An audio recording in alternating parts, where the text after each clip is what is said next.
साथियों, जय हिंद, जय भारत। मैं मदन लाल आज़ाद, संस्थापक संयोजक ठगी पीड़ित जमाकर्ता परिवार और all India bike board taxi union, आज दिनांक 30 अक्टूबर 2024 को आपके समक्ष प्रस्तुत हूँ राजधानी दिल्ली से। स्वागत है आप सबका आज के इस खास एपिसोड में। साथियों, 3 खबरें हैं मेरे पास, बड़ी खबरें हैं तीनों, वो आपको बताऊंगा और कुछ उत्तेजक बिंदुओं पर भी चर्चा आपके साथ में करूंगा।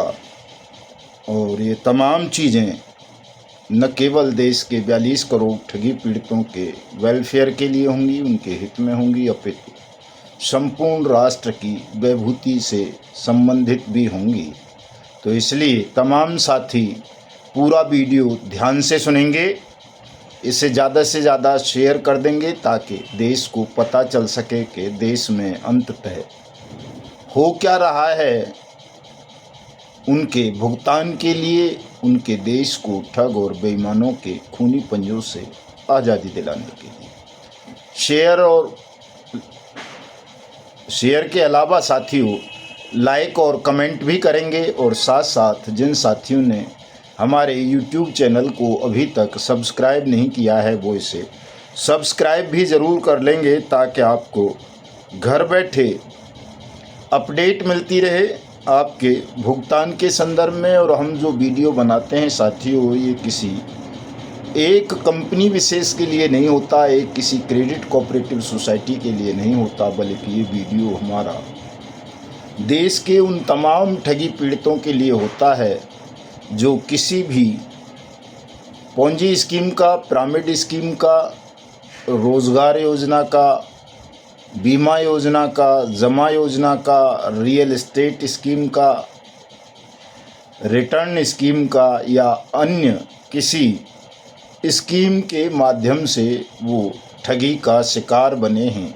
तो उन सब के लाभ के लिए, उनके पुनर्भुगतान के लिए, ठगों को दंडित कराने के लिए हमारा वीडियो होता है। इसलिए कोई साथी ये आग्रह न किया करें कि हमारी कंपनी का नाम भी लें, हमारी क्रेडिट कोऑपरेटिव सोसाइटी का नाम भी लें, चूँकि साथियों आपका यह मोह ही आपका दुश्मन बना हुआ है और इसी का लाभ उठाकर केंद्र की सत्ता में बैठे हुए ठग आपको बांट रहे हैं, खंडित कर रहे हैं, ताकि आप अपने उस अधिकार को प्राप्त ना कर सकें जो संसद ने आपको अनियमित जमा योजनाएं पाबंदी अधिनियम 2019 बनाकर भुगतान की गारंटी के रूप में दिया है। शासन में बैठे हुए ठग जानते हैं आपकी मनोवृत्ति को, मानसिकता को, कि वो आपको कोई झूठा झांसा भी दे देंगे तो आप उनकी बातों में बहक कर उधर मुड़ जाएंगे, और जो लड़ाई आप सबके हक और हकूक़ के लिए है, राष्ट्र के वैभव के लिए है, उससे आप अलग हो जाएंगे। इसलिए शासन में बैठे हुए ठग गैर कानूनी काम करके भी आपको अपनी तरफ आकर्षित कर लेते हैं, जैसा कि सहारा CRC पोर्टल, PACL, पल्स सेवी रिफंड पोर्टल, आदर्श जैसी क्रेडिट कोऑपरेटिव सोसाइटियों पर बैठाए गए लिक्विडेटर और बहुत सारी कंपनीज पर NCLT के तहत जो कार्रवाई चल रही है, ये सब गैर कानूनी है बट्स एक्ट 2019 बन जाने के बाद। लेकिन चूंकि सरकार को हमारे संविधान में कुछ विवेकाधिकार दिए गए हैं, इन्हांस पावर दी गई हैं कि वो कानून को धता बताते हुए भी अपने विवेक से, या कहें मेरी दृष्टि में तो विवेक का दुरुपयोग करते हुए जनता को, राष्ट्र को बांटने के लिए वो कुछ ऐसे झुंझुने थमा देते हैं, समय समय पर ऐसे झुंझुने बजा देते हैं कि जनता आपस में बंटती रहती है और उनका ठगी का कारोबार चलता रहता है। वो शासन में बार बार आते रहते हैं। तो इनसे हमें सावधान रहने की ज़रूरत है साथियों। अमित शाह ने एक सहारा CRC पोर्टल जुलाई 2023 में लॉन्च किया था और दावा किया था कि जो भी आवेदन करेगा उसका 45 दिन में भुगतान हो जाएगा, लेकिन आज तक वो भुगतान किसी का नहीं हुआ और ये सहारा सीआरसी पोर्टल पूरी तरह से गैरकानूनी था।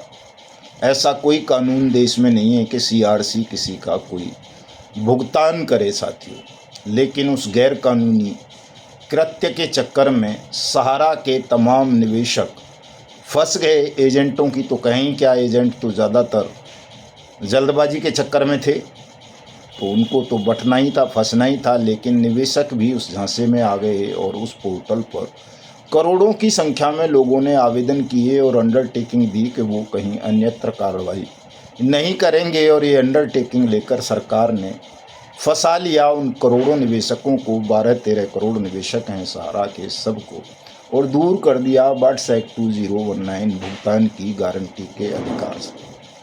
ये बहुत समझने वाला बिंदु है साथियों आप सबके लिए, जो सहारा से जुड़े हैं या PACL से जुड़े हैं या आदर्श से जुड़े हैं या GCA से जुड़े हैं या बाइक बोट से जुड़े हैं या रोज वैली से या साईं प्रसाद से या समृद्धा से या किसी और से। इसको बहुत गंभीरता से समझिए। जो सरकार आपके सामने पासा फेंक रही है, टुकड़ा फेंक रही है, उसमें फंसना नहीं है बल्कि उसका विरोध करना है साथियों, ताकि हम सरकार के षड्यंत्र को ध्वस्त कर सकें और अपना अधिकार भुगतान की गारंटी का प्राप्त कर सकें। तो आगे बढ़ता हूं, इससे सावधान रहना है और तमाम लोग बट्स एक्ट 2019 के अंतर्गत अपने अपने भुगतान का क्लेम अपने अपने नज़दीकी जिला कलेक्टर के यहाँ दाखिल कर दें, या आपके ज़िले में कोई सक्षम या सहायक सक्षम अधिकारी अपॉइंट हो गए हैं बट्स एक्ट 2019 के अंतर्गत, तो उनके यहाँ कर दें। अगर आपको जानकारी ना हो अपने सक्षम या सहायक सक्षम अधिकारी की, तो आप सीधे जिला कलेक्टर को अपना आवेदन कर सकते हैं। ये आपका अधिकार है और ये कानून ये कह रहा है कि आपकी जमा राशि का 2 से 3 गुना पैसा 180 दिन में आपको सरकार देगी। तो अपने इस अधिकार का प्रयोग करें और अपना भुगतान प्राप्त करें। ये कानून पूरे देश में लागू है, हर ज़िले में लागू है। रोज़ाना भुगतान पटल ओपन होते जा रहे हैं। हमारे संघर्ष और आंदोलन के कारण सरकार कभी नहीं चाहती थी कि बट्स एक्ट 2019 की जानकारी निवेशकों को हो, एजेंट साथियों को हो, वो इसको दबाए रखना चाहती थी। लेकिन हमने देश भर में इसके लिए आंदोलन किया, संघर्ष किया और देश भर में इसके लिए भुगतान पटलों की स्थापना करवाई, आवेदन करवाए। लेकिन साथ ही केवल आवेदन भर कर देने से उनके दिमाग में ये आ गया कि अब उनका पैसा मिल जाएगा। वो सरकार की बेईमानी की चाल को समझ नहीं सके और मौन हो गए। और सरकार ने 2 साल से ज़्यादा समय बीत जाने के बाद भी भुगतान नहीं किया, बल्कि जब हमने ये प्रचार प्रसार शुरू किया तो सरकार ने हमारे प्रचार प्रसार को रोकने के लिए तमाम प्रयास किए, षड्यंत्र किए। और सहारा CRC पोर्टल भी उसी षड्यंत्र का एक भाग था और उसमें बहुत सारे लोग फंस गए। कुछ धूर्तों ने, मूर्खों ने और ठगों के दल्लों ने आपको कभी सुप्रीम कोर्ट के नाम पर बहकाया, कभी हाई कोर्ट के नाम पर बहकाया, कभी CRC पोर्टल के नाम पर बहकाया, तो कभी सेबी के नाम पर, तो कभी और भी झांसे आपको देते रहे। और आप उन झांसों में फंसकर साथियों अपनी मुख्य लड़ाई को भूल गए। इसलिए मैं बार बार अनुरोध करता हूं कि उसे मत भूलो, उसी तरफ आ जाओ। अभी कुछ नहीं बिगड़ा है। अगर आप सब बट्स एक्ट 2019 की तरफ आ जाएंगे तो एक दिन का काम है आप सबका भुगतान सुनिश्चित कर देना। संख्या बल की ज़रूरत है साथियों, जनमत की आवश्यकता है। और आपने जनमत पैदा कर लिया, एकता बना ली, तो ये लड़ाई एक दिन में हम ख़त्म कर देंगे। आज 60 दिन हो गए हमारे साथियों को भूखे प्यासे रहकर देश भर में आंदोलन चलाते हुए। लेकिन जो मुख्य कर्ता धर्ता है देश का, वो इस तरफ से आंख मूंद के बैठा है, अहंकार में डूबा हुआ है, इस आंदोलन की अनदेखी कर रहा है। उसकी आंखें खोलने के लिए साथियों आज उसी के कैबिनेट के केंद्रीय मंत्री हैं, कैबिनेट मिनिस्टर हैं, कोई राज्य मंत्री नहीं या वो नहीं, HD कुमारस्वामी साहब, ये भारी उद्योग एवं इस्पात मंत्रालय संभालते हैं और भारत सरकार नई दिल्ली के मंत्री हैं। ये पत्र उन्होंने लिखा है सरकार को बट्स एक्ट 2019 के इम्प्लीमेंटेशन के लिए। और साथ में जो हमारी दोनों मांगे हैं साथियों, पहले नंबर पे है भुगतान गारंटी अधिकार अधिनियम अनियमित जमा योजनाओं पर प्रतिबंध अधिनियम 2019 बट्स एक्ट 2019 के तहत राशि का, निवेशकों की राशि का 2 से 3 गुना भुगतान करें। पहली मांग उन्होंने यही लिखी है हमारी। दूसरी में बेरोजगार निर्दोष एजेंटों को सुरक्षा, सम्मान, रोजगार और पुनर्वास का अधिकार दिया जाए। और तीसरी में वही है, भारतीय दंड संहिता 2023 की धारा 111 के तहत प्रत्येक बेईमान व्यक्ति को मृत्यु दंड देकर पवित्र भारत को धोखाधड़ी मुक्त ईमानदार राष्ट्र के रूप में स्थापित करने में सहयोग करें।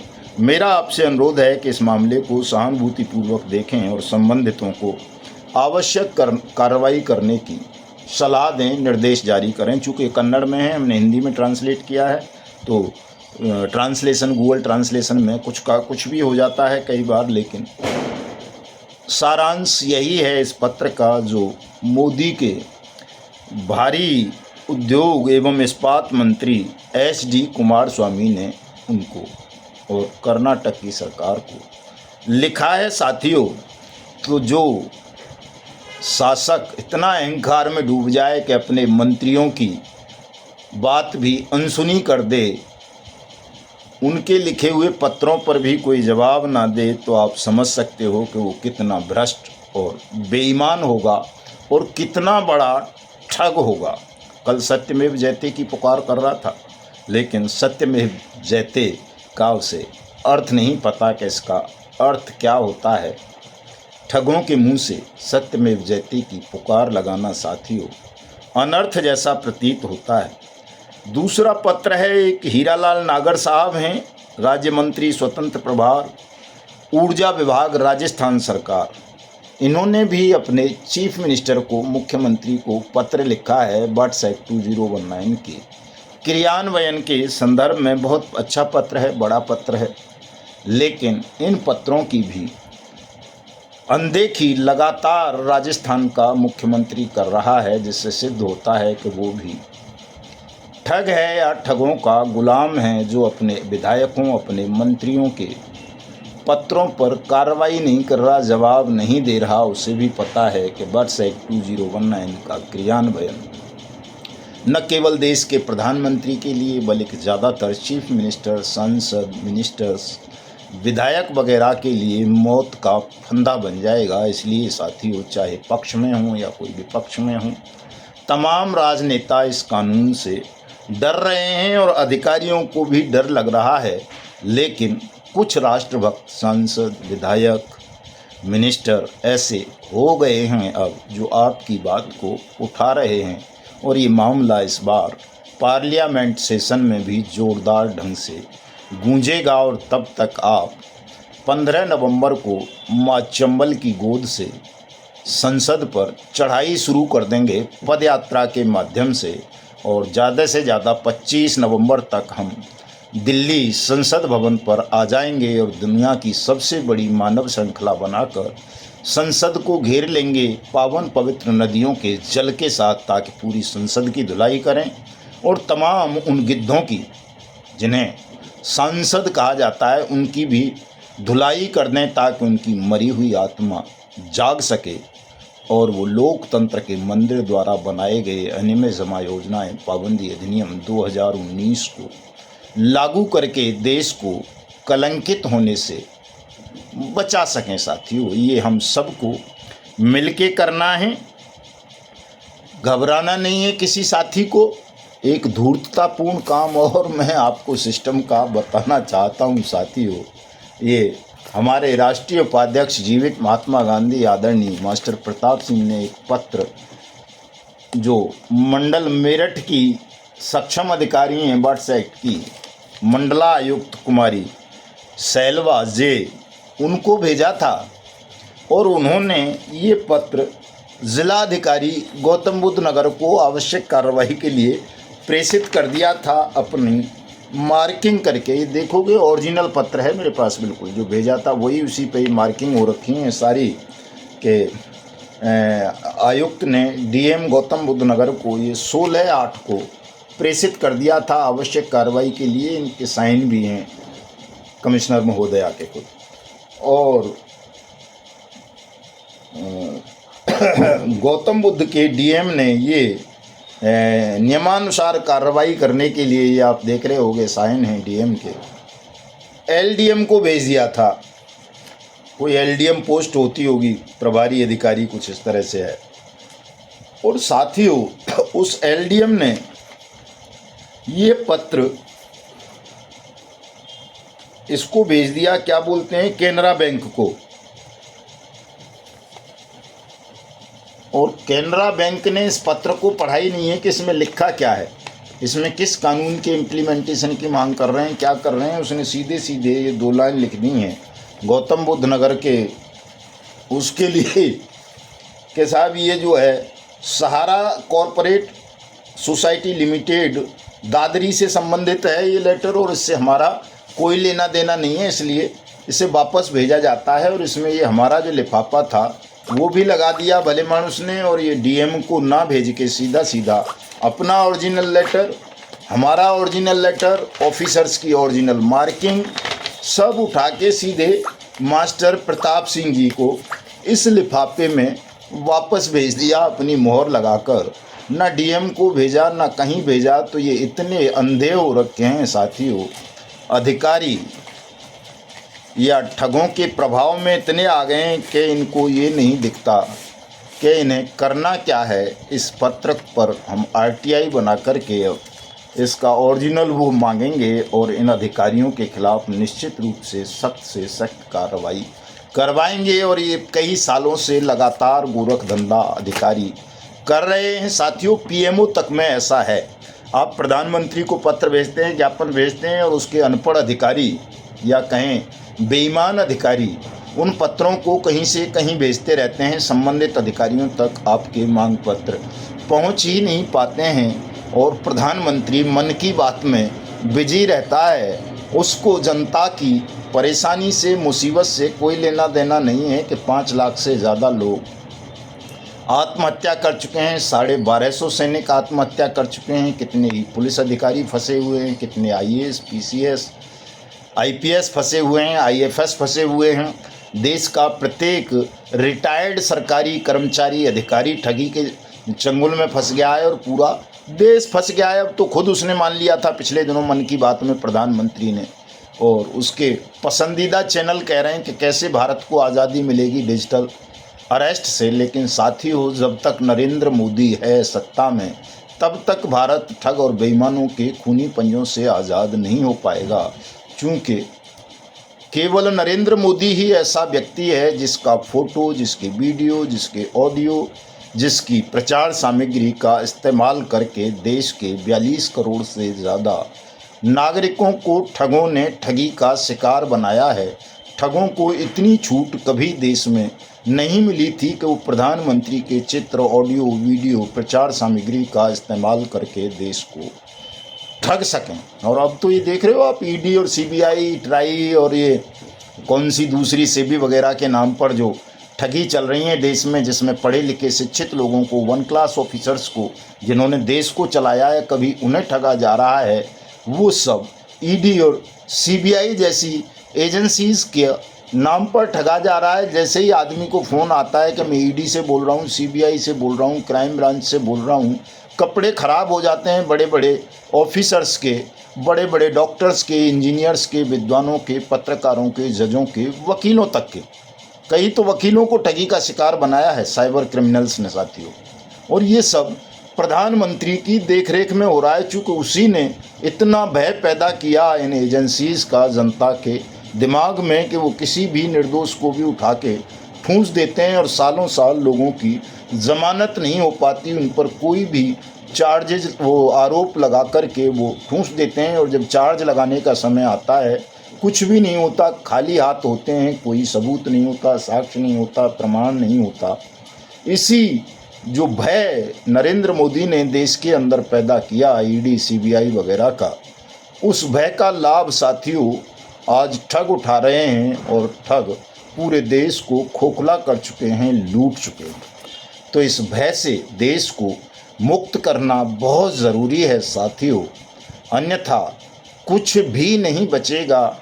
मैं आप सब से बार बार कहता हूं कि आप सब हमारे वीडियोस को ज़्यादा से ज़्यादा प्रसारित करें, इस संदेश को ज़्यादा से ज़्यादा लोगों तक पहुंचाएं ताकि लोग जागरूक हों, भयमुक्त हों और वो अपने अधिकारों के लिए लड़ें, अपने डूबे हुए धन को प्राप्त करें। जिन निर्दोष एजेंट्स को, करोड़ों को उत्पीड़न का शिकार बनाया जा रहा है, पलायन कर गए भय से इन्फोर्समेंट एजेंसीज के से, उनको पुनर्वास, रोजगार, सुरक्षा, सम्मान का अधिकार मिले। और जिस तरह से ठगों ने भारत माता को अपने खूनी पंजों में कैद किया है, उस कैद से हम भारत माता को आज़ाद कराएं, तो इसके लिए आप सबका सहयोग चाहिए साथियों। 15 नवंबर को आप सब धौलपुर और मुरैना के बीच में वीर नदी चंबल के आंचल में आएंगे। वहीं पर एक विशाल जनसभा होगी। हमारे साथियों ने उसका प्रचार प्रसार शुरू कर दिया है। मैं दिखाता हूं हमारे जादौन साहब मुरैना से कितना बेहतरीन ढंग से पूरे देश से धौलपुर और मुरैना के बीच धौलपुर पुल पर पदयात्रा पूरे देश से सभी पीड़ितों की महापंचायत होगी, जिसमें आप सभी लोग आमंत्रित हैं। और उस महापंचायत के होने के बाद सभी लोग संसद भवन दिल्ली की ओर कूच करेंगे। तो साथियों, इसी तरह से तमाम साथी अपने अपने क्षेत्रों में प्रचार प्रसार करें और लोगों को जगाएं कि 15 नवंबर को ठगी पीड़ित जमाकर्ता परिवार तप जप करने क्या जा रहा है। हम देश को ठग और बेईमानों से आज़ादी दिलाने के लिए, भारत की आर्थिक आज़ादी के लिए एक बृहद राष्ट्रव्यापी कार्यक्रम चला रहे हैं। इसका जमकर के प्रचार प्रसार करें ताकि कम से कम 3 से 5 लाख साथी 15 नवंबर को चंबल पर पहुंचें। और जब हम वहां से चलें तो दिल्ली की ओर जाने वाला प्रत्येक मार्ग जाम हो जाए हमारे पदयात्री साथियों की संख्या के समक्ष। उधर हरियाणा से कूच करें साथी, इधर उत्तर प्रदेश से करें और उधर से 3 से 5 लाख पदयात्री सत्याग्रही साथी माँ चंबल का आशीर्वाद लेकर हुंकार भरते हुए दिल्ली की तरफ बढ़ते चले आएं और चारों तरफ से घेर के दिल्ली को, इन बेईमान शासकों को बता दें कि तुम केवल और केवल नौकर हो, मालिक नहीं हो देश के। अगर कानून की अवमानना करोगे, कानून का पालन नहीं करोगे, तो हम चुनाव का इंतज़ार नहीं करेंगे। हम तुम्हें बिना चुनाव के शासन की कुर्सियों से उखाड़कर फेंक देंगे। हम एक गौरवशाली राष्ट्र के महान नागरिक हैं, कोई नपुंसक, कायर और डरपोक नहीं हैं जो किसी शासक की अहंकार से डर जाएंगे। हम ऐसे अहंकारी शासक को नेस्तनाबूद कर देंगे, मिट्टी में मिला देंगे, धूल धूसरित कर देंगे। ये चुनौती बेईमान शासकों को देना साथियों परमावश्यक है, अत्यावश्यक है राष्ट्र को बचाने के लिए। तो बढ़िए तमाम साथी, 25 नवंबर को हमारी पदयात्रा दिल्ली पहुंचेगी। जो साथी पदयात्रा में सम्मिलित नहीं हो सकते वो सीधे संसद भवन दिल्ली पहुंचेंगे 25 नवंबर को अपने अपने साधनों से साथियों। और जो पदयात्रा में सम्मिलित होंगे वो तो हमारे साथ रहेंगे ही। और इसके लिए चूँकि हमें आर्थिक सहयोग की आवश्यकता है। और हाँ, एक सूचना और है, 8 नवंबर 2024 को राजस्थान के उदयपुर में राजस्थान के जो हमारे संगठन के पदाधिकारी हैं उन सभी का अधिवेशन बुलाया गया है। मैं भी पहुंच रहा हूं उसमें। आप सबका स्वागत है। सुबह 10 बजे उदयपुर में ये अधिवेशन शुरू हो जाएगा, कलेक्ट्रेट में ही। तो आप तमाम साथी पहुंचेंगे साथियों, राजस्थान वाले, और जो बाहर के साथी हैं वो भी आ सकते हैं, चूँकि कुछ न कुछ ज्ञानवर्धन होगा। राजस्थान और मध्य प्रदेश आतिथ्य की भूमिका में है 15 नवंबर के कार्यक्रम में, वही आयोजक रहेंगे। हम और आप तो केवल सहयोगी होंगे उनके साथियों। तो जैसा कि मैं रोज़ाना अपील करता हूं आर्थिक सहयोग की, और अपने आर्थिक सहयोग वाले साथियों का धन्यवाद ज्ञापित करता हूं, तो उनमें आज रविंदर सोम कुमार साहब हैं, 5 रुपये भेजे हैं। कन्हैया लाल जी ने 5 रुपये भेजे हैं। मुन्ना शाह साहब ने 5 रुपये भेजे हैं। विनय कुमार साहब ने 101 रुपये भेजे हैं। बेदीलाल यादव साहब ने 11 रुपये भेजे हैं। हरिओम मोरिया साहब ने 21 रुपये भेजे हैं। हमारे नियमित दानदाता अशोक यादव जी ने 10 रुपये भेजे हैं। सुदेश कुमार मालवीय जी ने 25 रुपये भेजे हैं। रामस्वरूप पाल साहब भी नियमित दान करते हैं, उन्होंने भी 11 रुपये भेजे हैं।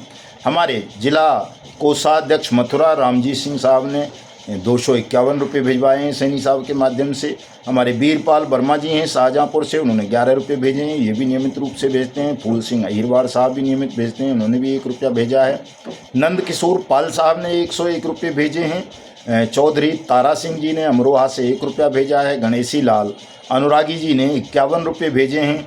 गोविंद विजय साहब भी नियमित भेजते हैं, उन्होंने भी 11 रुपये भेजे हैं। मांगीलाल साहब ने 102 रुपये भेजे हैं। सुरेश कुमार जी ने 51 रुपये भेजे हैं।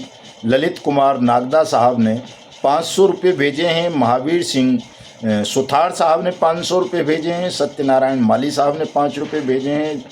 जवान सिंह जी ने 501 रुपये भेजे हैं। श्याम बाबू जी ने 10 रुपये भेजे हैं। कृष्णा जी ने 51 रुपये भेजे हैं। शिव प्रकाश यादव जी ने 11 रुपये भेजे हैं। संतोष प्रसाद द्विवेदी जी ने 10 रुपये भेजे हैं। डीकेश कुमार साहब ने 100 रुपये भेजे हैं। मोहम्मद जावेद साहब ने 21 रुपये भेजे हैं। श्याम नारायण पाल साहब ने 11 रुपये भेजे हैं। मैं अपने इन तमाम साथियों का बहुत बहुत आभार व्यक्त करता हूं, धन्यवाद व्यक्त करता हूं। और तमाम साथियों से ये जवान सिंह राठौड़ साहब ऋषभदेव से थे हमारे, और कोई साथी और थे साथियों जिन्होंने पैसे भेजे थे। अच्छा, ये उनका नाम तो बोल दिया मैंने, शाहजहाँपुर वाले तिलहल वाले हमारे वीरपाल वर्मा जी। और ये कौन साथी हैं, नंदकिशोर प्रजापति जी, तहसील अध्यक्ष कुलपहाड़ महोबा, उनका नाम भी बोल दिया है। तो तमाम साथियों का बहुत बहुत धन्यवाद, आभार साथियों। और चूँकि लड़ाई अब विकट होने जा रही है, अंतिम मोर्चे पर है कि या तो अहंकारी सत्ता झुकेगी या फिर उसको मिटा दिया जाएगा। इस संकल्प के साथ आप तमाम साथी 4 नवंबर को एजेंट सुरक्षा दिवस मनाएंगे।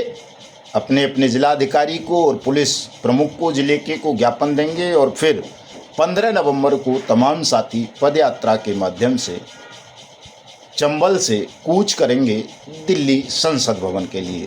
तो आइए सब पधारिए साथी, चूँकि इस बेईमान सिस्टम को ठीक करना है, भारत माँ को आज़ाद कराना है, आपका डूबा हुआ पैसा दिलाना है। जो साथी हमें सहयोग करना चाहें धन से, वो हमारा नंबर नोट कर लें 9560479048। इस नंबर पर गूगल पे, पेटीएम, फ़ोनपे और यूपीआई के माध्यम से आप अपनी सहयोग राशि भेजकर हमको सहयोग प्रदान कर सकते हैं। तो मिलते हैं कल। जय हिंद, जय भारत।